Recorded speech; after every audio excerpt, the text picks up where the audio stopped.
വിവാദമാണ്. എന്നാൽ അതിഗുരുതരമായ പാരിസ്ഥിതിക പ്രശ്നങ്ങൾ കൂടി ഇതിലുണ്ട്. കാരണം പശ്ചിമഘട്ട മലനിരകളിലെ നിർണായക മേഖലയാണ് നെല്ലിയാമ്പതി.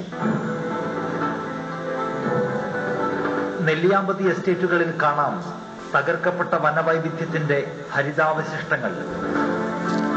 1909 തന്നെ റിസർവ് വനമായി നോട്ടിഫൈ ചെയ്യപ്പെട്ട മേഖലയാണിത്. സുപ്രീം കോടതി നിയോഗിച്ച ഉന്നതാധികാര സമിതിയും ഇത് വനഭൂമിയാണെന്ന് വ്യക്തമാക്കിയിട്ടുണ്ട്. എന്നാൽ നെല്ലിയാമ്പതി എസ്റ്റേറ്റുകൾ വനം വകുപ്പ് ഏറ്റെടുക്കാൻ ഒരുങ്ങിയാലുടൻ ഏക്കർ കണക്കിന് ഭൂമി വെച്ച് അനുഭവിക്കുന്നവരെ ചെറുകിട കർഷകരായി വാഴ്ത്തി അപശബ്ദങ്ങൾ ഉയരും. എന്നാൽ അങ്ങനെ നശിപ്പിക്കപ്പെടേണ്ടതല്ല നെല്ലിയാമ്പതിയിലെ ജൈവ വൈവിധ്യം. പശ്ചിമഘട്ട പർവ്വതനിരകളുടെ ഒരു സുപ്രധാന ഭാഗമാണ്.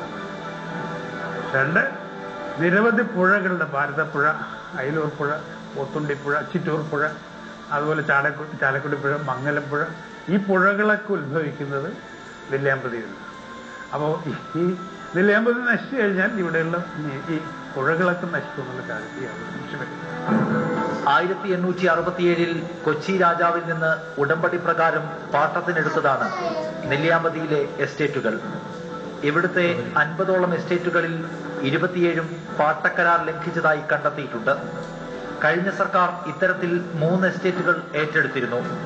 കാരണം കാപ്പിയും തേയിലയും കൃഷി ചെയ്യാൻ നൽകിയവയിൽ പലതിലും ഇന്ന് റബ്ബർ കൃഷിയാണ്. മരങ്ങൾ മുറിച്ചു മാറ്റിയതിന് 1961 കേരള വന നിയമപ്രകാരം കേസെടുത്തിട്ടുണ്ട്. എസ്റ്റേറ്റ് ഭൂമി പണയപ്പെടുത്തി ബാങ്ക് വായ്പ വരെ പലരും തരപ്പെടുത്തി. 1980 നിയമപ്രകാരം വനത്തിൽ അതിക്രമിച്ചു കടക്കുന്നത് പോലും ശിക്ഷാർഹമാണെങ്കിലും നെല്ലിയാമ്പതിയിൽ ഇതൊക്കെ നടക്കുന്നു. സ്വാഭാവിക വനമാക്കി മാറ്റാനായിട്ട് നിയമസഭ പരിസ്ഥിതി സമിതി നിർദ്ദേശിച്ചിട്ടുണ്ട്.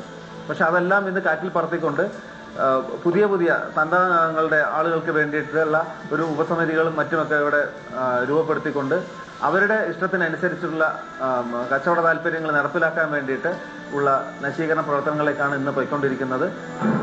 പശ്ചിമഘട്ടത്തിലെ ഏറ്റവും അതിലോല മേഖലകളിൽ ഒന്നാണ് നെല്ലിയാമ്പതി. സസ്യ ജന്തു വൈവിധ്യത്തിന്റെ ഇനിയും കണ്ടെത്താത്ത അത്ഭുതങ്ങൾ അവിടെയുണ്ട്.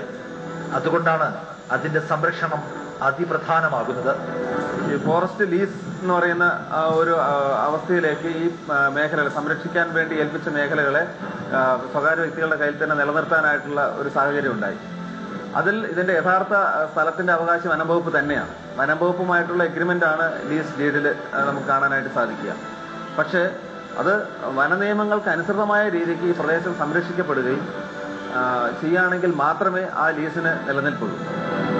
എസ്റ്റേറ്റ് മുതലാളിമാരെ ചെറുകിട കർഷകരായും വനനശീകരണത്തെ അടിക്കാടുവെട്ടലായും ന്യൂനീകരിക്കാനുള്ള ആസൂത്രിത നീക്കമാണ് ഇന്ന് നെല്ലിയാമ്പതിയിൽ നടക്കുന്നത്. അതുകൊണ്ട് നെല്ലിയാമ്പതിയെക്കുറിച്ചുള്ള ഗാഡ്ഗിൽ കമ്മിറ്റി കണക്ക് സവിശേഷ പ്രാധാന്യമുണ്ട്.